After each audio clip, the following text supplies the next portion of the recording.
Assalamualaikum warahmatullahi wabarakatuh. Memasuki alam kubur merupakan fase pertama setelah seseorang mengalami kematian. Sebuah alam baru yang disebut alam barzah dan dianggap paling menakutkan saat pertama kali kita terbangun atau sadar bahwa kita telah mati. Seseorang yang sudah mati akan merasa tak percaya jika ia sudah meninggalkan alam fana dan serasa bermimpi ketika di alam kubur. Digambarkan jika seseorang yang baru satu hari meninggal seperti mengalami mimpi jika dia belum mati, tetapi sebenarnya sudah memasuki alam barzah. Disebutkan ketika seseorang yang mengalami kematian dan kemudian memasuki alam kubur, maka pertama yang akan datang adalah malaikat Munkar dan Nangkir. Kedatangan malaikat Munkar dan Nangkir di alam kubur ini pun digambarkan dengan cukup menyeramkan bagi mereka yang banyak melakukan maksiat semasa hidup. Tetapi akan nampak menawan bagi mereka yang semasa hidupnya taat di jalan Allah. Ketika pertama kali berhadapan dengan manusia di alam kubur, maka ada 6 pertanyaan yang akan diajukan oleh malaikat Munkar dan Nangkir. Adapun 6 pertanyaan di alam kubur ini menentukan perjalanan selanjutnya. Apakah dia akan ditempat bersama para nabi, ulama, dan umara di surga, atau justru memasuki neraka dan dihisab terlebih dahulu? Pertanyaan itu adalah yang pertama, man rabbuka, siapa Tuhanmu? Ma dinuka, apa agamamu? Man nabiyuka, siapa nabimu? Ma kitabuka, apa kitabmu? Aina kiblatuka, di mana kiblatmu? Dan yang keenam adalah man ikhwanuka, siapa saudaramu? Benarlah demikian, kehidupan alam barzah atau alam kubur banyak disebutkan dalam Al-Quran dan hadis, serta siksa-siksanya yang tanpa ampun bagi mereka yang berdosa, tetapi akan mendapatkan kelapangan dan ketenangan bagi umat yang beramal saleh. Dan berikut ini adalah hadis Rasulullah SAW yang menggambarkan perjalanan manusia setelah melewati fase kematian. Maka di alam kubur sudah menanti kehidupan baru dan serba asing. Hadis panjang Al-Barra' bin Azib yang diriwayatkan oleh Imam Ahmad dan disahihkan oleh Imam Al-Hakim dan Syekh Albani ini menceritakan perjalanan para manusia di alam kuburnya. Suatu hari kami mengantarkan jenazah salah seorang sahabat Nabi SAW dari golongan Ansar. Sesampainya di perkuburan, liang lahat masih digali. Maka Rasulullah SAW pun duduk ataupun menanti. Dan kami juga pun duduk terdiam di sekitarnya, seakan-akan di atas kepala kami ada burung gagak yang hinggap. Rasulullah SAW memainkan sepotong dahan di tangannya ke tanah. Lalu beliau mengangkat kepalanya seraya bersabda, "Mohonlah perlindungan kepada Allah dari azab kubur." Beliau ulangi perintah ini 2 atau 3 kali. Kemudian beliau SAW bersabda, "Seandainya seorang yang beriman sudah tidak lagi menginginkan dunia dan telah mengharapkan akhirat ataupun sakratul maut, turunlah dari langit para malaikat yang bermuka cerah secerah sinar matahari. Mereka membawa kain kafan dan wangi-wangian dari surga, lalu duduk di sekeliling mukmin tersebut sejauh mata memandang. Setelah itu, turunlah malaikat pencabut nyawa dan mengambil posisi di arah kepala mukmin tersebut. Malaikat pencabut nyawa itu berkata, 'Wahai nyawa yang mulia, keluarlah engkau untuk menjemput ampunan Allah dan keridhaannya.' Maka nyawa itu dengan mudahnya keluar dari tubuh mukmin tersebut seperti lancarnya air yang mengalir dari mulut sebuah kendil. Lalu nyawa tersebut diambil oleh malaikat pencabut nyawa dan dalam sekejap mata diserahkan kepada para malaikat yang berwajah cerah tadi, lalu dibungkus dengan kafan surga dan diberi wangi-wangian darinya pula, hingga terciumlah bau harum seharum wangi-wangian yang paling harum di muka bumi. Kemudian nyawa yang telah dikafani itu diangkat ke langit. Setiap melewati sekelompok malaikat di langit, mereka bertanya, 'Nyawa siapakah yang amat mulia itu?' 'Ini adalah nyawa Fulan bin Fulan,' jawab para malaikat yang mengawalnya dengan menyebutkan namanya yang terbaik ketika di dunia. Sesampainya di langit dunia, mereka meminta izin untuk memasukinya, lalu diizinkan. Maka seluruh malaikat yang ada di langit itu ikut mengantarnya menuju langit berikutnya, hingga mereka sampai di langit ke-7. Di sanalah Allah berfirman, 'Tulislah nama hambaku ini dalam kitab Illiyin, lalu kembalikanlah ia ke jasadnya di bumi. Karena dirinya lah aku ciptakan mereka, para manusia, dan kepadanya lah aku akan kembali, serta darinya lah mereka akan kubangkitkan.' Lalu nyawa tersebut dikembalikan ke jasadnya di dunia. Lantas datanglah dua orang malaikat yang memerintahkannya untuk duduk. Mereka berdua bertanya, "Siapakah Rabbmu?" "Rabbku adalah Allah," jawabnya. Mereka berdua kembali bertanya, "Apakah agamamu?" "Agamaku Islam," sahutnya.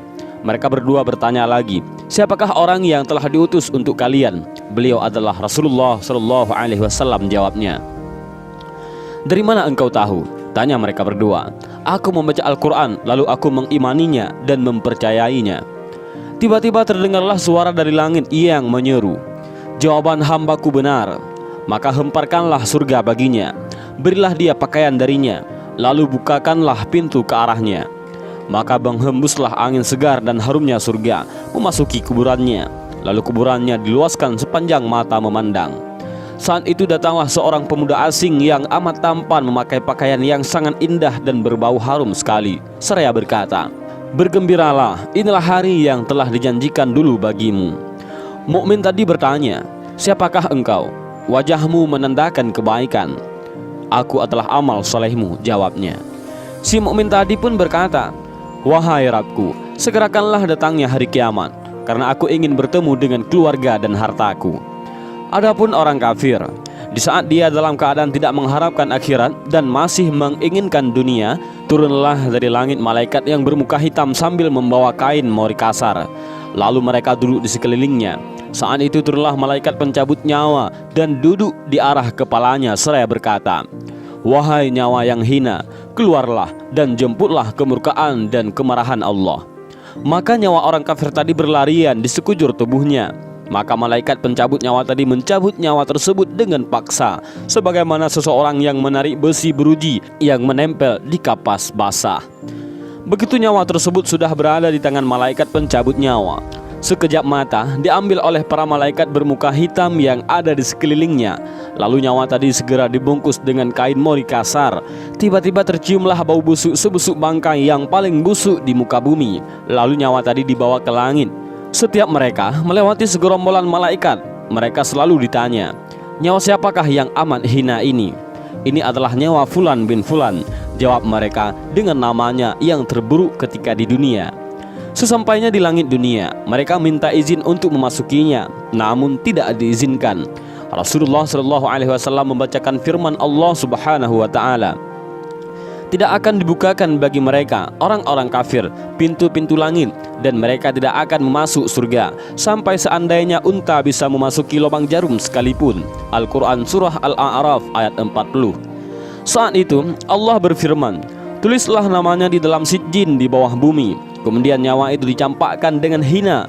Rasulullah SAW membacakan firman Allah Ta'ala, "Barang siapa mempersekutukan sesuatu dengan Allah, maka adalah ia seolah-olah jatuh dari langit lalu disambar oleh burung atau diterbangkan angin ke tempat yang jauh." Al-Quran Surah Al-Hajj ayat 31. Kemudian nyawa tadi dikembalikan ke jasadnya, hingga datanglah dua orang malaikat yang menundukkannya seraya bertanya, "Siapakah Rabbmu?" "Aku tidak tahu," jawabnya. Mereka berdua kembali bertanya, "Apakah agamamu?" "Aku tidak tahu," sahutnya. Mereka berdua bertanya lagi, "Siapakah orang yang telah diutus untuk kalian?" "Aku tidak tahu," jawabnya. Saat itu terdengar seruan dari langit, "Hambaku telah berdusta, hamparkanlah neraka baginya dan bukakan pintu ke arahnya." Maka hawa panas dan bau busuk neraka pun bertiup ke dalam kuburannya. Lalu kuburannya dipres oleh Allah Subhanahu wa Ta'ala hingga tulang belulangnya pecah dan menancap satu sama lainnya. Tiba-tiba datanglah seorang yang bermuka amat buruk, memakai pakaian kotor dan berbau sangat busuk, seraya berkata, "Aku datang membawa kabar buruk untukmu. Hari ini adalah hari yang telah dijanjikan bagimu." Orang kafir itu seraya bertanya, "Siapakah engkau?" "Wajahmu menandakan kesialan." "Aku adalah dosa-dosamu," jawabnya. "Wahai Rabbku, janganlah engkau datangkan hari kiamat," suruh orang kafir tadi. Dan hadis panjang ini diriwayatkan oleh Ahmad dalam Al-Musnad dan disahihkan oleh Al-Hakim dalam Al-Mustadrak dan oleh Albani dalam kitab Ahkamul Janaiz. Dan itulah gambaran bagaimana kondisi seseorang yang sudah berada di alam kubur. Semua akan ditentukan lewat amal dan perbuatannya semasa hidup di dunia. Tentunya hal ini menjadi pelajaran bagi kita semua agar menjalankan perintah Allah dan menjauhi larangannya. Lantas bagaimana dan apa yang harus kita lakukan untuk menghadapi kematian? Maka perbanyaklah amal ibadah. Bahkan agar terbebas dari siksa alam kubur dan bisa menjawab 6 pertanyaan itu, selain menjalankan semua perintah Allah dan menjauhi segala larangan Allah, maka kita harus tetap memanjatkan doa. Dan ini adalah doa agar terlepas dari siksa alam kubur yang diajarkan oleh Rasulullah SAW, yaitu Allahumma inni a'udzubika min adzabil qabri wa min adzabin nar wa min fitnatil mahya wal mamati wa min fitnatil masiihid dajjal. Yang artinya adalah, ya Allah, aku berlindung kepadamu dari azab kubur, azab neraka, cobaan hidup dan mati, dan fitnah dajjal yang terhapus dari rahmat Allah.